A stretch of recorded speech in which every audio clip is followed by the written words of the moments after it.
सास ने जैसे ही सब्जी छकी तुरंत थूक दी। अरे तेरी! बोली, बहू ये क्या कर दिया? सब्जी में इतना नमक और इतना मिर्च है कि इंसान तो क्या जानवर भी नहीं खाएगा। दुकान पर टिफिन भेजने का टाइम हो गया है, अब क्या भेजूंगी?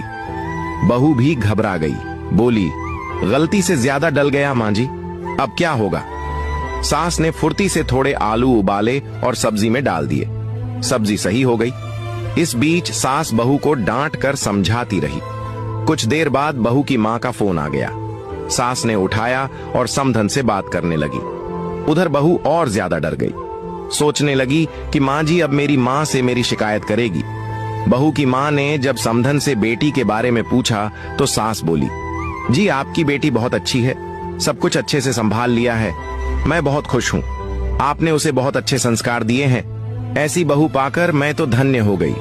बहू ने जब सास को अपनी बड़ाई करते देखा तो भाव विभोर हो गई, आंखों में आंसू आ गए।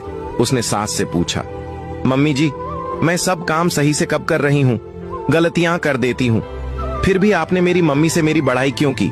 सास बोली, बेटा तुझे काम सिखाना मेरी जिम्मेदारी है, जब काम सिखाऊंगी तब हो सकता है तुझे डांट दूं, क्योंकि मैं तेरी गुरु हूं।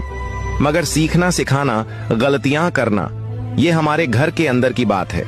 इस बात को बाहर के किसी भी व्यक्ति को नहीं बताना चाहिए, वरना रिश्ते खराब होते देर नहीं लगती। जीवन में एक बात गांठ बांध ले बहू, घर के अंदर की छोटी छोटी बातें कभी बाहर मत बताना, जीवन में कभी बड़ी समस्या नहीं आएगी। ये बात मेरी सास ने मुझे सिखाई थी, आज तुझे बता रही हूँ।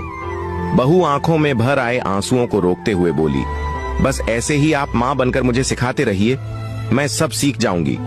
सास बोली, क्यों रो रही है? बहू बोली, नहीं बस आप में आज मां की झलक नजर आ गई। सास बहू के सिर पर हाथ फेरते हुए बोली, मां ही तो हूं तेरी, मेरी बात का बुरा मत माना कर। आपकी क्या राय है इस कहानी को लेकर कमेंट में जरूर। क्या बात है।